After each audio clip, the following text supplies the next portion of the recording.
Have you ever talked yourself straight out of a job, a relationship, or even just basic human respect? Yeah. But here's the game changer. Machiavelli wasn't just a political strategist. He was the OG master of psychological warfare through communication. So here's the good news. After this video, you won't just understand Machiavelli's playbook. You'll be using it. If you've ever destroyed a relationship with one stupid sentence, lost respect faster than a politician caught in a lie, made yourself look like a complete amateur, or wished people would actually take you seriously, then this is your wake-up call. Hey rockers! By the end of this video, you'll master how to weaponize silence and make people think you're smarter than you actually are, when shutting up is your most powerful move, and when it's a disastrous mistake. How to recover when you've already talked too much, because everyone slips. And the razor-sharp line between strategic silence and looking like an idiot, or worse, becoming manipulative and isolated. Yeah, silence isn't just golden, it's tactical nuclear power. But beware, Machiavelli's methods can be powerful, but they are not without risk and ethical considerations. Are you ready to rock? Let's rock that wisdom! Machiavelli didn't care about feelings. He cared about winning, and his #1 rule: shut the fuck up. Why? Because the second someone opens their mouth first, they hand over all their leverage, their weaknesses, their fears, their insecurities. Machiavelli would say, "The more you say, the more you are bound. The less you reveal, the more you control." So, what's the smartest way to gain leverage? Let them talk first. Picture this. You're negotiating your salary. You speak first. Congratulations. Your boss just saved thousands on your salary while you get to be grateful. He speaks first. Now you have the power. But silence isn't always the right move. If someone accuses you of some shit you didn't do, for example, and you just sit there, then people assume you're guilty. In that case, silence isn't power. It's surrender.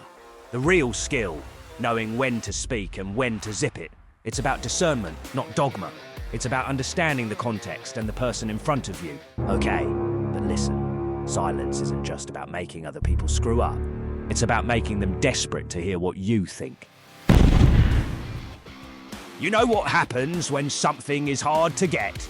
People want it more.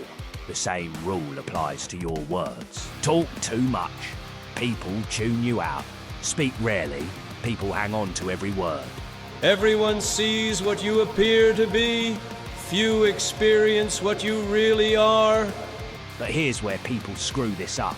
Big time. Ever been in a meeting where you had a great idea, but you stayed silent? Then some arsehole says it out loud and now they're getting the credit? That's not power. That's volunteering to be ignored. It's not strategic silence. It's just being passive, losing out. There's a difference. So, silence is only powerful when used with intention. But what if you already messed up? Don't worry, Machiavelli's got a backup plan. But before we continue, drop a comment if you've ever talked yourself into a disaster. Don't lie, we've all been there. Bonus points if you admit it was your own damn fault. Let's build a community of self-aware, irreverent rockers. Okay, now let's talk about how to fix it when you've already talked too much. But first, smash that like button or stay stuck in regret. So you ran your mouth. Now what? Machiavelli's emergency protocol. Make them question what they think they know. This is about regaining control of the narrative, not outright manipulation for its own sake. If they're certain about what you said, you've lost. But if you can make them doubt, you're back in control. How do you do it? Instead of making people doubt what they heard, make them doubt what they understood. You can't unsay it, but you can reshape how they remember it. It's about subtly correcting misinterpretations, not gaslighting. Say something like, "I think you might be misinterpreting what I meant," or "That's not exactly what I was saying, there's more to it." Now they start questioning themselves, while you stay in control. The longer people dwell on your words, the more power they gain over you. So don't let them. Change the topic before they sink their teeth in. Shift the energy. Say something like, anyway, what's actually important here is... Suddenly, your mistake disappears. Men are so simple that the deceiver will always find someone ready to be deceived. Yeah, people can be gullible. But rocker friends, let's be real.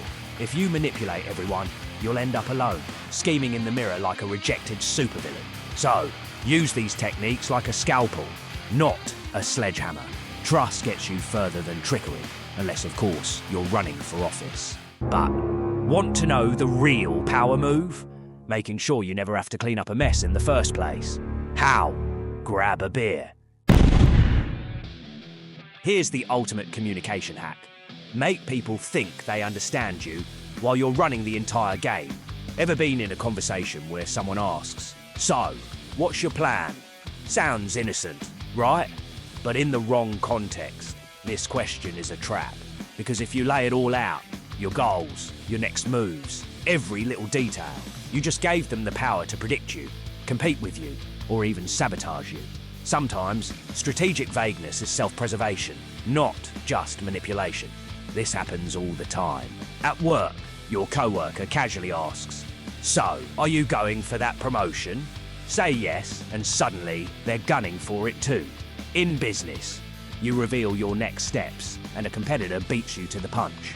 In social circles, a nosy acquaintance pries into your plans, and before you know it, things you wanted private are now public. But if you keep things vague, suddenly, they're the ones trying to figure you out.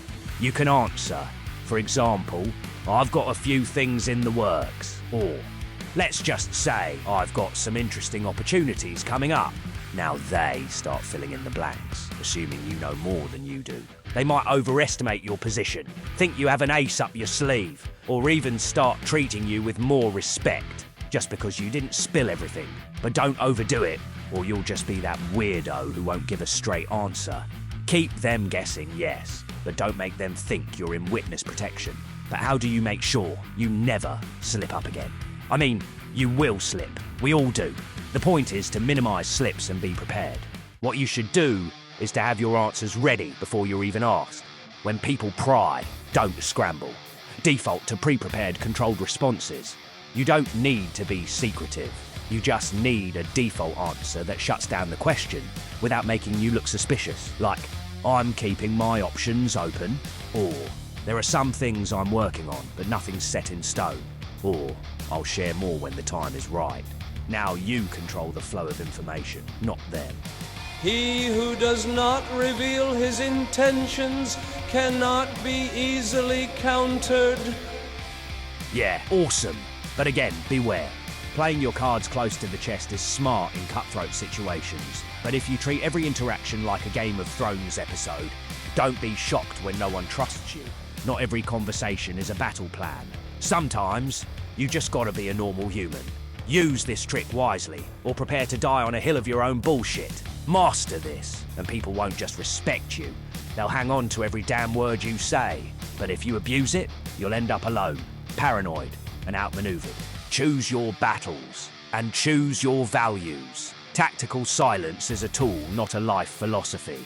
Silence isn't passive. It's a goddamn weapon, and the ones who wield it best win. When people don't know what you're thinking, they can't counter you. They hesitate.